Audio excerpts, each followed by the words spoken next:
আচলতে ২৪ ফেব্ৰুৱাৰী যি মেগা জুমৰ অনুষ্ঠান অনুষ্ঠিত হৈছিলে সৰুসজাই ষ্টেডিয়ামত, উক্ত দিনা তাতে ৬,০০০ ছাত্ৰ ছাত্ৰীয়ে সেই মেগা জুমৰ কাৰণে হাইস্কুল শিক্ষান্ত পৰীক্ষা নিদিলে, এনেকুৱা এটা বাতৰি প্ৰচাৰ হৈ আছে।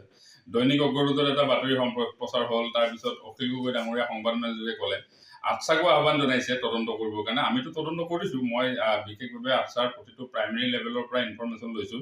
সঁচা অৰ্থত ক'বলৈ গ'লে তিতাবৰৰ দুগৰাকী উচ্চতৰ মাধ্যমিক চূড়ান্ত পৰীক্ষাৰ ছাত্ৰীয়ে এইবাৰ মেগা জুমৰ কাৰণে এক্সাম দিয়া নাছিলে, যিটো কথা আমি জিলা আয়ুক্তকো জনাইছোঁ, সমজিলা আয়ুক্তকো জনাইছোঁ, সংবাদ মাধ্যমতো প্ৰকাশ কৰিছে। তাৰ বাহিৰে সমগ্ৰ অসমত কিন্তু এটাও তথ্য এনেকুৱা পোৱা নাই আমি যে কোনোবা হাইস্কুল শিক্ষান্ত পৰীক্ষা নিদিয়াকৈ মেগা জুমৰত গৈছে।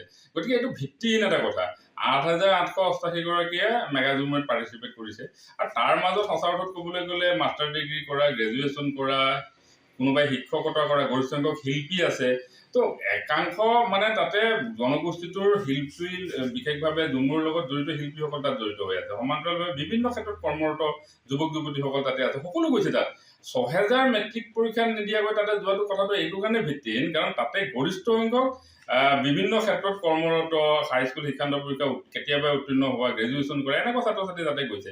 আৰু যিটো তথ্য মানে অখিল গগৈ ডাঙৰীয়াই যিটো কৈছে যে এইটো কাৰণে ভিত্তিহীন, কাৰণ মই যিটো ছেবাৰ এটা তথ্য অনুসৰি মই ক'ব বিচাৰিম, ছেবাই মোক জনোৱা মতে আচলতে ৫৭৪ গৰাকী ছাত্ৰ ছাত্ৰী গৰিষ্ঠ সংখ্যক ৫৭৪%হে মেট্ৰিক পৰীক্ষাত অৱতীৰ্ণ হোৱা নাই ২৭ তাৰিখৰ দিনা।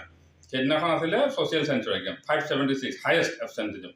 তাৰপিছত যদি আমি চাওঁ ২৪ ফেব্ৰুৱাৰী যিদিনাখন আপোনাৰ মেগা জুমৰ অনুষ্ঠিত জেনেৰেল চায়েন্সৰ এক্সাম আছিলে SSLC, তো সেইদিনাখন তাতে মানে ছেবাৰ তথ্য অনুসৰি 350 to 400 এবচেণ্ট আছে। যদি আমি মানে এইটো ইন জেনেৰেল, এইটো এনেকুৱা নহয় যে মেগা জুমৰ কাৰণে এবচেণ্ট, এইটো আচলতে থাকেই, কাৰণ মেট্ৰিকত ৪ লাখৰ অধিক কেণ্ডিডেট থাকে, তাৰ মাজত ৬,৫০০ ৭,০০০ সাধাৰণভাৱে প্ৰতি বছৰে এবচেণ্টিজম থাকে।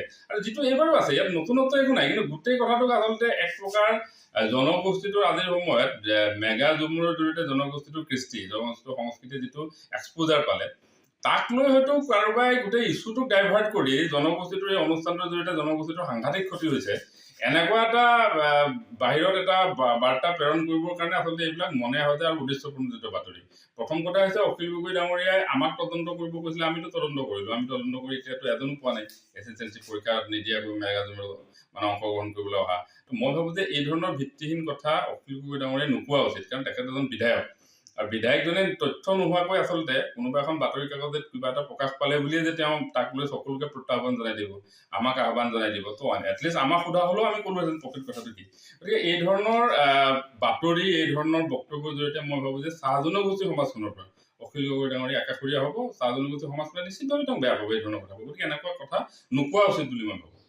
যিকোনো খবৰৰ বাবে যোগাযোগ কৰক 7099017330, লগতে 7099017110 নম্বৰত।